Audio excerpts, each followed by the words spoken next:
multilateral.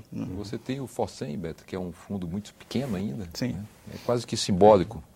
Mas os países podem voluntariamente entrar no FOSEM. Tá certo? Então você veja que essa linha de integração da Itaipu com a Assunção é totalmente financiada pelo FOSEM, tá? Com recursos que o Brasil adicionou voluntariamente. Nós aprovamos aqui, inclusive, no Congresso Nacional. Nós estamos fazendo uma linha férrea que corta o Uruguai e se integra ao Brasil, embora as bitolas, porque aquelas velhas bitolas antigas que não queriam que você se integrasse mesmo, entendeu? Feitas para não integrar. Para não integrar. Sim. Então vários padrões. nós vamos entrar com um arranjo que permite você transitar, você sair do Uruguai, do porto uruguaio, e entrar no território brasileiro, tá certo? E até o Rio Grande, no Rio Grande do Sul, no porto do Rio Grande, e se integrar com a malha ferroviária brasileira, entendeu?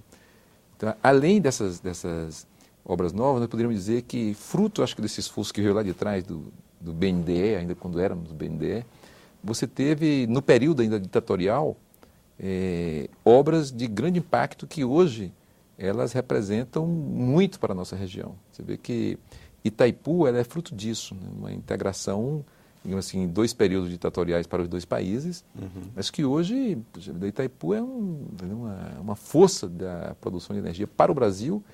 E é exatamente Itaipu que pode ajudar o Paraguai a um grau de desenvolvimento elevado, digamos assim, se tiver uma competência, se tiver uma estrutura financeira do porte do BNDES e do Banco do Sul, que pode ajudar a levar empresas industriais também para lá.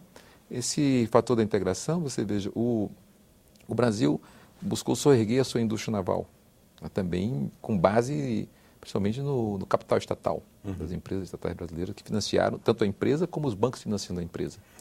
Encomendas da Petrobras, claro, basicamente. Grandes encomendas da Petrobras.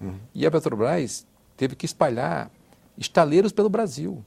Então o Ceará mesmo está para receber um estaleiro. Pernambuco tem um estaleiro com milhares de empregos. O Atlântico. E a Petrobras propôs, o governo brasileiro propôs, num acordo com a Argentina, produzir alguns navios na Argentina.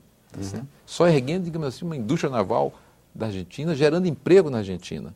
Então você não pode apenas chegar financiando. Não, nós vamos montar a empresa aqui, vamos ajudar vocês a construir a empresa com capital nosso e capital de vocês, que a Argentina pode botar uma parte. Então a Argentina bota uma parte, nós botamos outra parte e constituímos uma empresa para produzir nas encomendas da Petrobras. Agora, então você veja que há um movimento quente, digamos assim, na América do Sul. Isso suscita uma pergunta na sua observação, que é o seguinte: o perfil dessa relação do BNDES, da Embrapa, que está na Venezuela agora, da Petrobras, que está em vários países da América, é um perfil de exportação, primeiro, de máquinas, bens de capital e também de serviços.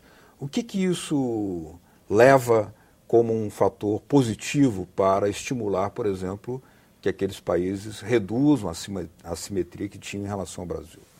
O efeito é extraordinário, porque pela própria norma de empréstimos do BNDES e Exim, né, você não pode emprestar dinheiro para produtos primários, exportação de produtos primários.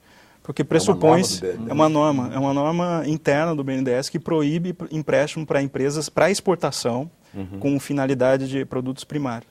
Isso porque se pressupõe que essas empresas são competitivas o suficiente para buscarem seus financiamentos de forma privada. Né? Então, como o BNDES, os juros são subsidiados, então você tem que ter um direcionamento para interesse nacional.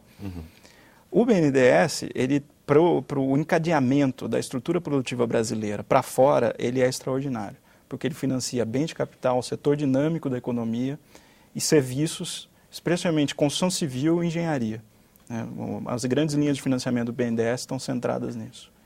A questão hoje são o destino do financiamento do BNDES para fora. Porque o BNDES, em tese, ele não empresta para agentes não brasileiros. E isso tem criado um certo constrangimento, né, que precisa ser resolvido. Não imagino que vai ser resolvido dentro da própria institucionalidade do BNDES. Eu vejo mais uma opção de diversificar as fontes de investimento, usando o Banco do Sul, fortalecendo a Corporação Andina de Fomento, fortalecendo o Fomplata, que são instrumentos que já existem ou que estão para ser ratificados, que vão criar um instrumento mais multilateral de financiamento, complementar e não concorrente aos financiamentos do BNDES, que privilegiam interesses dos capitais brasileiros lá fora. Então você tem que criar uma arquitetura, né, que impulsione esse investimento nacional, brasileiro lá na região sul-americana, mas que também permita um equilíbrio no financiamento dos outros capitais, do capital argentino, do capital uruguaio. E o BNDES, hoje, com a institucionalidade de hoje, pode mudar, mas com a institucionalidade de hoje, ele não é um órgão adequado para financiar capitais estrangeiros. O programa Cidadania vai fazer uma pequena pausa e no próximo bloco nós vamos discutir se existe ou não imperialismo brasileiro na região da América do Sul. A gente volta já já.